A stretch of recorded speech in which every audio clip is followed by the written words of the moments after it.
Rádio MPPI apresenta podcast Radar do CEAF. Iniciamos mais um episódio do podcast Radar do CEAF. Esse é um bate-papo idealizado e produzido pela Coordenadoria de Comunicação Social e pelo Centro de Estudos e Aperfeiçoamento Funcional aqui do Ministério Público. O nosso objetivo é trazer assuntos jurídicos de forma acessível para o público. Hoje nós recebemos a promotora de justiça Ticiane Luiz Santana Pereira, do Ministério Público do Paraná. Atualmente ela é promotora de justiça da 5ª Promotoria dos Crimes Dolosos contra a Vida, do MPPR, especialista em Direito Público, mestre em Direitos Fundamentais e Democracia pela Unibrasil e também é pesquisadora em Letalidade Feminina. Para a entrevista de hoje, eu tenho a honra de dividir a bancada da Rádio MPPI com a promotora de justiça Luana Azeredo, que é a coordenadora pedagógica do CEAF. Doutora Ticiane, doutora Luana, sejam bem-vindas e muito obrigado por aceitar o nosso convite aqui na rádio. Bem, eu só tenho a agradecer essa oportunidade desse diálogo com a população do Piauí e assim espero que essa fala seja estendida a todas as pessoas, independentemente de onde estejam, e que efetivamente essa fala possa ecoar o entendimento das pessoas e em uma maior acessibilidade da população ao Ministério Público. Doutora, eu quero que a senhora comece explicando para os nossos ouvintes o que é violência doméstica e familiar contra a mulher e quais são os tipos. Porque a gente ouve muito falar violência contra a mulher. E às vezes a pessoa pode até ser um autor de uma violência e talvez não perceber que aquilo é uma violência contra a mulher. Você já começou muito bem, porque realmente a violência contra a mulher, né, essa expressão que é muito genérica, na verdade ela engloba, né, digamos assim, ela é um grande arco sobre o qual se coloca a violência contra a mulher. Se coloca a violência de gênero, a violência doméstica, né, e todo esse arco da violência familiar e também a violência contra as pessoas da família e as pessoas que estão ligadas umas às outras pelas relações de afeto, né?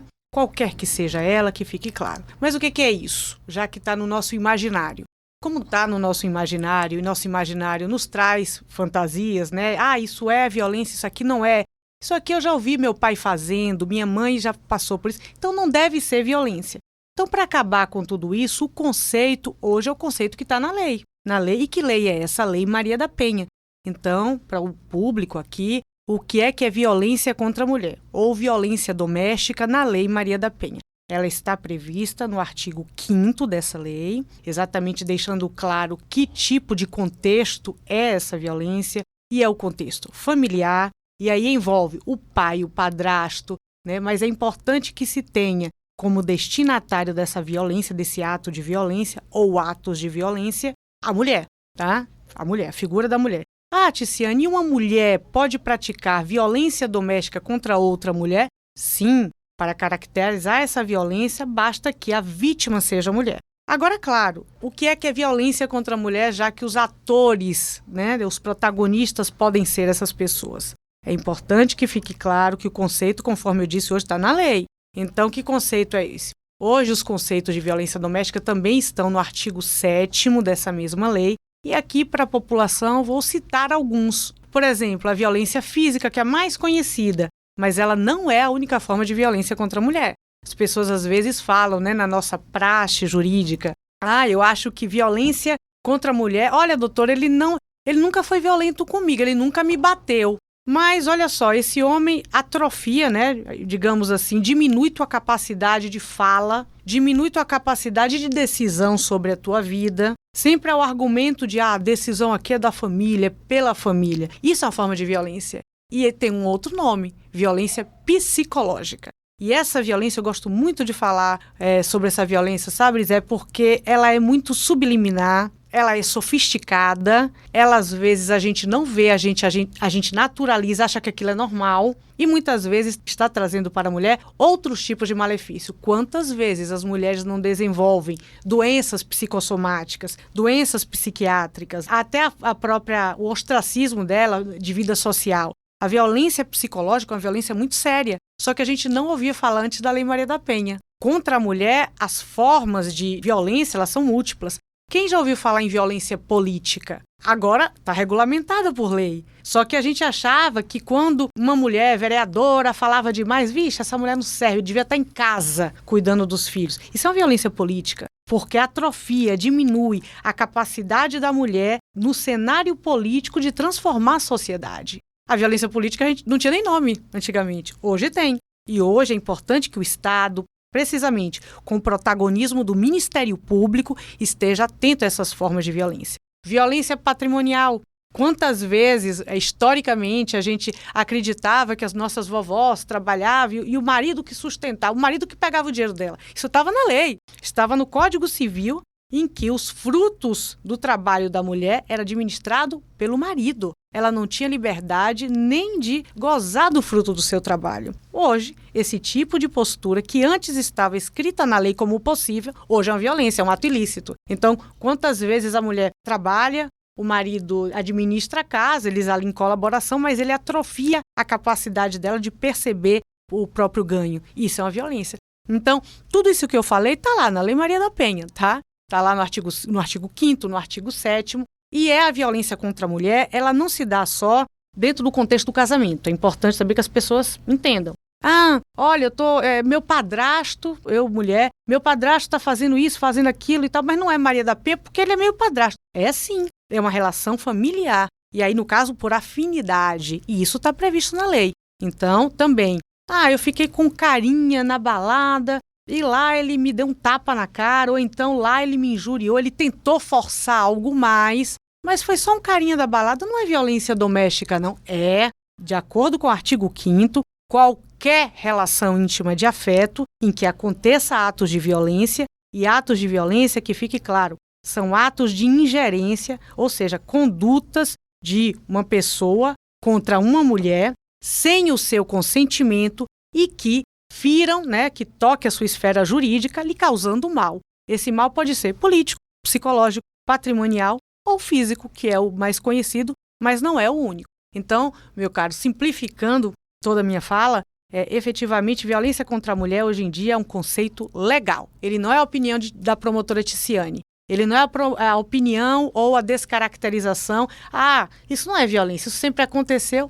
E pode caracterizar a violência. E as pessoas precisam ter esse conhecimento, principalmente da Lei Maria da Penha. E eu gosto sempre de dizer, as pessoas às vezes não conhecem a Lei Maria da Penha, critica, Mas a Lei Maria da Penha foi reconhecida como o 3º diploma legislativo mais bem tecnicamente confeccionado do mundo. Só perde, salvo engano, para a Espanha e para outro país aqui da América Latina.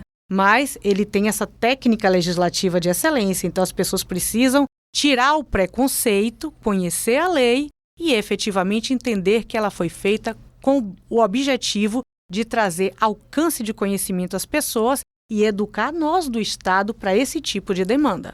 Ou seja, é preciso que a gente perceba o que nós estamos fazendo e, mais que tudo, a gente veja se realmente estamos agindo de forma adequada, de forma respeitosa com as mulheres. Resumindo, tudo que for desrespeitoso para com a mulher pode ser caracterizado como uma violência. E é preciso que a vítima seja conscientizada dos direitos dela, para que ela vislumbre naquela conduta a violência, que ela é vítima de violência. Mas dando continuidade, Ticiane, nós temos como ápice da violência física o feminicídio. E eu gostaria que você comentasse sobre a relevância da atuação do Ministério Público em crimes dessa natureza. Você começou falando muito bem, Luana, o feminicídio é o ápice, Porque a partir do momento que você pratica violências patrimoniais, políticas, psicológicas, tentando diminuir o sonho daquela mulher, é uma violência psicológica muito comum. Para que você precisa estudar tanto? Ou seja, estudo é uma forma de acesso a crescimento individual. Quando você tolhe aquilo, você violenta o desejo de uma pessoa. A pessoa precisa ser livre para decidir por ela.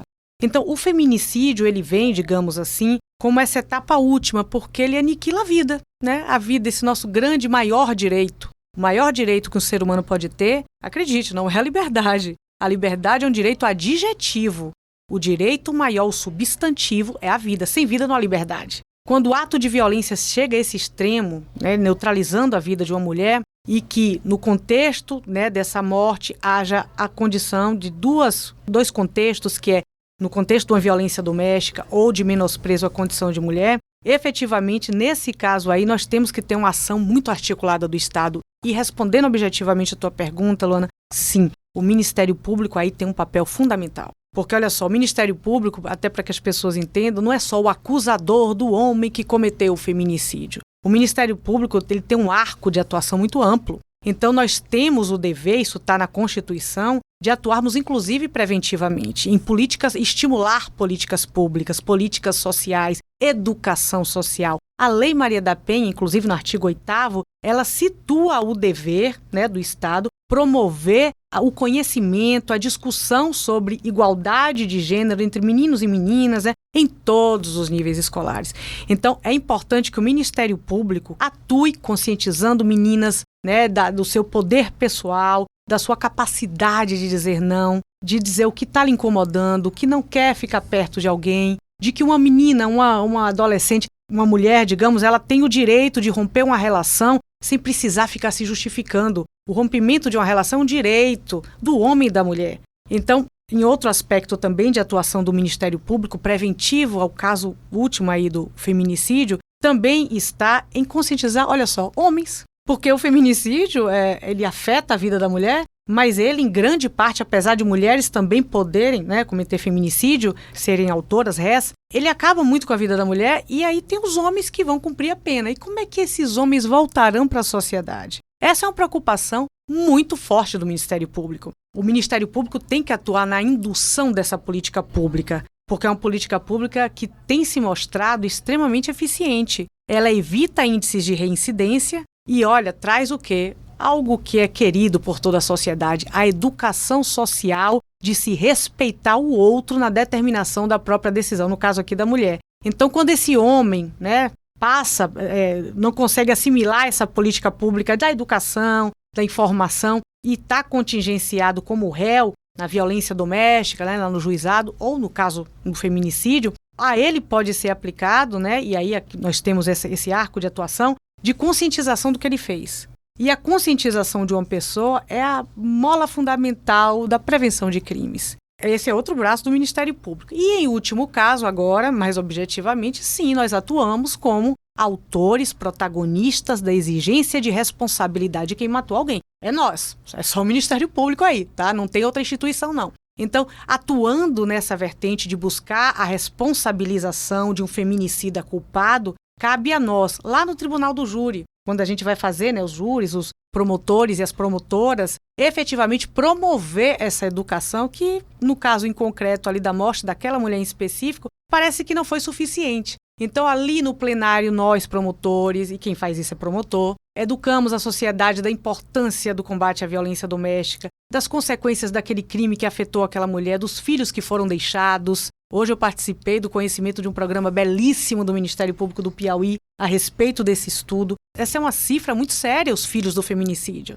Então, cabe a nós fazermos também esse tipo de averiguação e, se houver prova no processo, né, no caso em concreto, nós pedirmos, sim, a responsabilização de culpado. Não se trata de vingança, se trata de mostrar para a sociedade que matar a mulher nas condições de naturalizar uma violência contra ela não pode ser tolerada pela sociedade. E eu digo isso, Luana, assim, com muita convicção e muita firmeza, porque a responsabilização de culpados... Por que eu estou falando isso? Porque para ser culpado tem que ter prova. Então, nós do Promotores de Justiça, verificando que uma pessoa se submeteu a um processo de maneira devida e tem prova de que ele matou alguém, cabe a nós pedirmos a condenação. E a condenação é um estándar de direitos humanos. Calma, o que é isso? É prestigiar os direitos humanos, não é ser vingador. É prestigiar direito humano à vida. Quando a gente está lá falando com a comunidade da gente, com as comarcas, né, aqui em Teresina ou no interior, a gente está mostrando para as pessoas que o respeito à vida precisa valer a pena. Porque se as pessoas não respeitarem, tem o sistema penal e o sistema penal existe para isso. Também para trazer um recado de que aquilo vai ter uma resposta. Eu queria que a senhora falasse para a gente como é a atuação nessa área e quando a senhora principalmente pega esses casos relacionados a feminicídio. Quando você me pergunta o que é ser uma mulher promotora naquele palco do Tribunal do Júri, aquele ambiente solene, né? Que as pessoas vão para lá com a melhor roupa e tal. É extraordinário, porque quem está falando ali é uma mulher que passou em um concurso público e que vai trazer um diálogo social dentro dos crimes dolosos contra a vida que ela for ali defender a vida humana. Promotores estão ali para acusar indiretamente, porque a gente também pode pedir absolvição, que fique claro. É a única instituição que pode fazer isso. pedir uma absolvição quando se convencer de que há uma injustiça e pedir a responsabilização de um culpado quando for o caso. Então, a ideia de termos uma mulher é praticamente inspirar o que me foi inspirado. Para aquela pessoa que está ali sentada no tribunal do júri, que passou, que estava vindo no júri, nossa, uma mulher fazendo júri. E é possível uma mulher passar no concurso? Como é que é isso hoje? Eu nunca vi isso acontecendo. Então, exemplos formam e maus exemplos também deformam. Então, é importante que a gente, principalmente nós, colegas, estou aqui com a colega Luana, também trabalha em estruturas de poder, que a gente eduque meninas para a liberdade, para o crescimento pessoal e, por que não, para ter poder.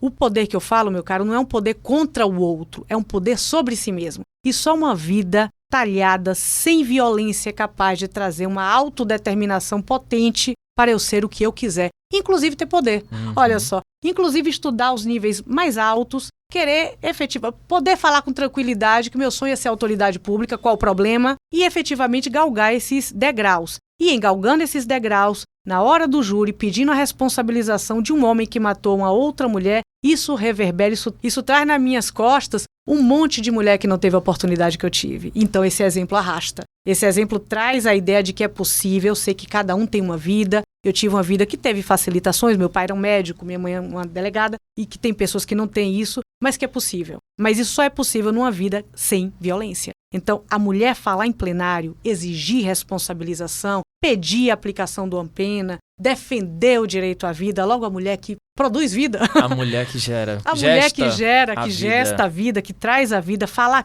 aquilo assume uma autoridade, meu querido, multiplicada. E eu, na minha função, eu faço meu trabalho, óbvio, mas eu agrego esse valor de virtude. Eu gosto, eu fico feliz quando eu inspiro meninas. E a presença da mulher promotora de justiça em plenário do júri, ela é extremamente representativa, né? Principalmente em casos de feminicídio. Tem um efeito pedagógico gigantesco. Então é preciso que nós, como promotoras de justiça, abracemos essa causa e nos façamos presentes em plenário do júri na defesa das vítimas mulheres, na defesa das vítimas, porque o papel do Ministério Público é a defesa das vítimas. E aí, Ticiane, eu gostaria que você tecesse alguns comentários sobre essa proteção às vítimas, esse papel fundamental que o Ministério Público exerce. Nossa, aí se eu pudesse passava a vida toda aqui falando, né? Bem, primeiro é importante educar a sociedade, aos ouvintes aqui da Rádio MPPI, que o lugar de uma pessoa que sofreu algum tipo de violência, quaisquer que sejam essas violências, dentre as que eu falei aqui que são exemplificativas, que ela procura o Ministério Público, que ela procura a polícia, claro, porque, digamos assim, é o órgão que popularmente está mais acessível, claro, mas que ela não se esqueça que o local institucional que ela deve buscar é o Ministério Público. E por que eu estou falando isso? Isso é algo pedagógico. Cabe ao Ministério Público, essa instituição de uma porta tão frondosa, esses ramos de atuação, que é a educação social, proteção da infância e juventude, atuação na indução de políticas públicas. E nós temos, digamos assim, uma estrutura histórica de atuação funcional, né? Que ela vem, claro, aprimorada com a Constituição de 88, mas ela é antiga. E até a razão pela qual o maior objetivo do que nós fazemos, que é buscar a aplicação da lei protegendo aquelas pessoas vulnerabilizadas da ação criminosa, isso é historicamente a nossa função. Porque a polícia cabe, claro, investigar, mas o braço da polícia está ali quando acontece o crime. A polícia judiciária, delegados de polícia e delegadas de polícia, que fique claro. Eles atuam no cometimento do crime, a polícia militar atua preventivamente e também ostensivamente, né?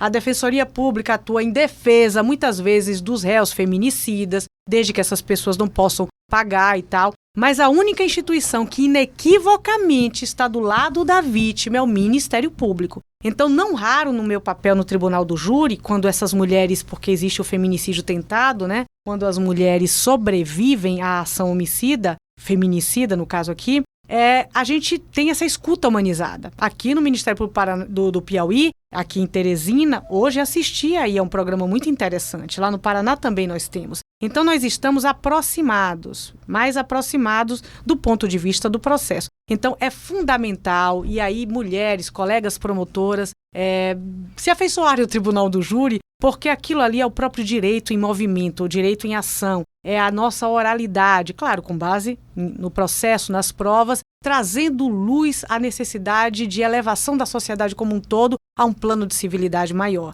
Então, o Ministério Público é a instituição para isso. Então, você que está aqui no interior do Piauí, tá com dúvidas sobre aquela conduta que você está sofrendo ali do teu namorado, todos os dias, do teu companheiro, do teu marido, você está observando o teu companheiro fazer aquilo com tua filha, está com dúvida se aquilo é violência? Procura o Ministério Público da tua comarca. Ah, mas eu não sei se é violência, se é crime. Eu procuro a polícia ou o Ministério Público. Se acontecer efetivamente uma violência, inicialmente a polícia ou o Ministério Público. Se você quer esclarecer, você quer ter um entendimento social do que é violência doméstica, procura a promotora ou promotor da tua comarca. São as instituições vocacionadas a essa educação social. A comunidade precisa saber disso e a comunidade precisa saber que só essa instituição, inequivocamente, está mais aproximada da vítima. Isso é fundamental para a educação social. Existe uma lei, que é a famosa Lei Mariana Ferrer, que ela vem em 2021, daquele caso famoso que aconteceu lá no sul até do país,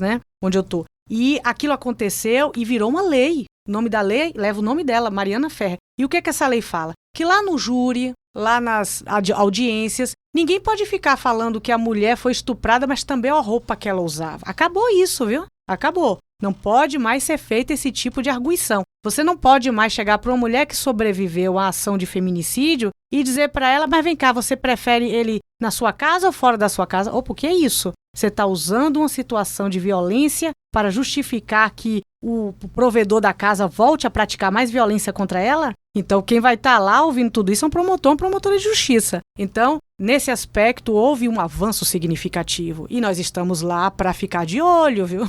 É preciso que a gente estabeleça, fixe os papéis, O Ministério Público é a instituição responsável pela tutela das vítimas. E réu e vítima são pessoas diferentes. A vítima não pode ser revitimizada e se tornada algoz da própria morte. Mensagem perfeita da Ticiane. O que dizer depois de uma conversa como essa? Absolutamente nada. Só quero agradecer, doutora Ticiane. Bem-vinda ao Piauí mais uma vez. Muito obrigado por ter aceitado o nosso convite. Eu queria agradecer.